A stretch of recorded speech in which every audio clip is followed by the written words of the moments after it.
So at the beginning of the war, a lot of people speculate that Iran or maybe even Russia, played a role in planning the attack because they have some grand scheme of world politics in mind. Does that sound plausible? It doesn't sound completely crazy, but I generally am skeptical of those kinds of like, grand strategic visions behind things. And at least in public, we don't know what might be said in private, but in public, both Israeli and US officials are saying they don't think Iran knew about this attack in advance, the attack by Hamas on October 7th. I mean, they were behind it in the sense that they fund Hamas and Palestinian Islamic Jihad, which is also in Gaza and was also involved in this attack.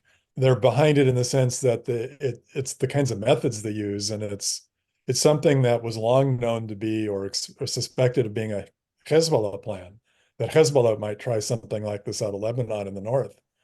So, I mean, one possible interpretation, but again, don't take my word for it or anyone else's, but is that Hamas saw that maybe Hezbollah was going to do something and thought, no, we're going to do this first because it would, buttress their reputation as the resistance force and might, bring them more Iranian aid. But yeah, I kind of think Iran wasn't behind it as specifically until we get more evidence about it. Do you think it has anything to do with attempting to influence U.S. elections?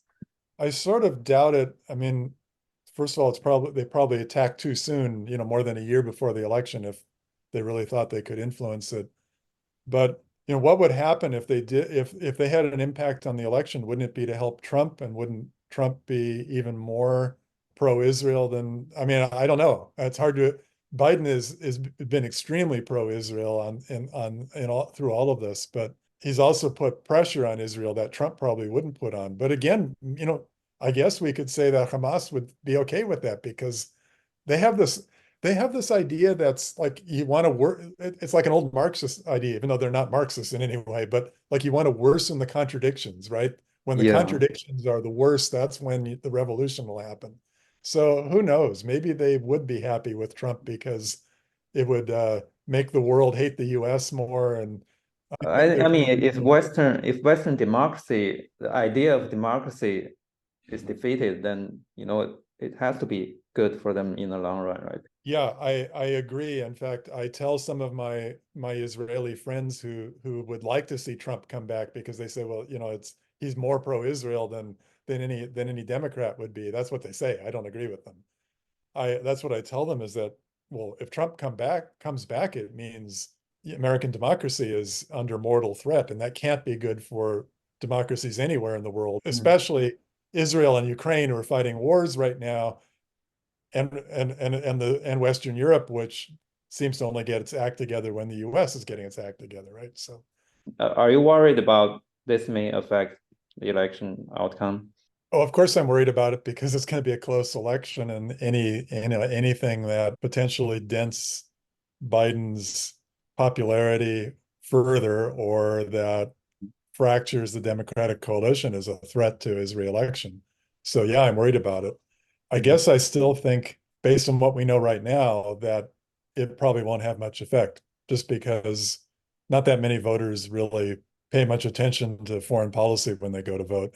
As long as the US isn't directly in war, I'm not too worried, but even being a little worried is bad because the Yeah. consequences of another Trump term are so bad. Another question I have for you is that Netanyahu seems to be really proud of his relationship with Putin. It's just kind of puzzling to me because obviously Putin is not a popular figure in the international stage, and he caught Putin twice since October 7th, and a few years ago he also covered the whole building with their photos. So I'm just wondering what was his strategic calculation behind it? I think the number one reason has got to be the situation in Syria.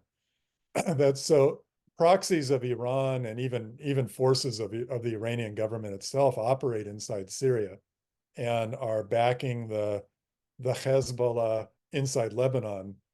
And Russia, of course, is deeply involved backing the Syrian government. So it's kind of like an understanding that that Israel developed with Putin and with Russia, that to allow the Israeli military, the Air Force, to operate, to attack Iranian proxies and Hezbollah inside Iran, inside Syria, Okay. without fear that Russia would shoot down an Israeli plane, right? Or that Israel would accidentally blow up a Russian installation or shoot down a Russian plane. So it's kind of important in that sense for them to maintain a working relationship with Russia, even though it's, it doesn't look good. But how is the Syrian government okay with that? How is Assad okay with that? I guess he's so dependent on Russia that he doesn't have much choice, right? I mean, Oh, yeah. he needs Russian Yeah. support badly. He wouldn't have won. I mean, he basically won sorry to have to Yeah. say it, but he basically won the civil war in Syria, and he Yeah. wouldn't have done it without Russian forces and Russian aid. I guess the question, I guess, why is Putin allowed? Well, I guess Putin has wanted to maintain good relations with Israel too. And so it's just like Yeah. this situation is so complex. I don't claim to understand it, but I think that's at that's the basis of it. Something that sort of surprised me is how much Russia has, or, that Putin has come out really kind of, I think, strongly on the Hamas side of this, which actually, even as bad an actor as I know Putin to be, has sort of surprised me, especially given, what we were talking about with the Israel having cultivated pretty close relations with Russia in recent years. It really kind of took me by surprise. I Mhm. kind of don't think Russia was behind this because it's not obvious to me they have a lot to gain from it. Although I know you could construct reasons why they would, like it would distract the US from arming Ukraine, maybe. I don't think it has. I mean, the only thing that's harming the US arming Ukraine right now is the Republican Party and the fact that so many of them are in Putin's pocket or, act as though they are, um, sympathize with Putin. So I don't know. It's really hard to see what, like whether there was some sort of big hand behind this. For a lot of people, the support of Israel really depends on the fact that it's a democracy. Remember on Twitter, I said something like, when one leader serves for too long, it may undermine the competitiveness, may result in like cronyism or the lack of competitiveness or things like that. And you disagreed and you said there's safeguard mechanism to prevent that. So I'm just wondering, can you expand a little bit on that? Yeah, I think Netanyahu's long service has all sorts of problems, and the most obvious one being that he somehow lost track of ethics along the way and started, taking bribes and arranging for regulatory favors for campaign contributors, or at least those are the allegations, and that's why he's been under investigation for in a set of criminal cases for a while. But the fact that that can happen against a sitting prime minister, Yeah. it shows that there's an independent judiciary, which is exactly what he wants to change, right? He wants to get rid of that for obvious reasons he wants to, but it shows you that the system does have a lot of checks built into it. The attorney general is not an appointee of the prime minister. The attorney general is appointed by an independent commission. The members of the judiciary are currently appointed by an independent commission. The civil service is very strong and has a series of independent commissions. And so there are all sorts of like internal checks. There's no separate head of state. There's nothing like that.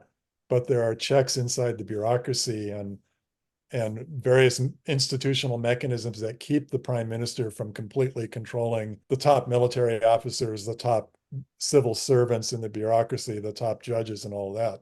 And so that system is pretty robust.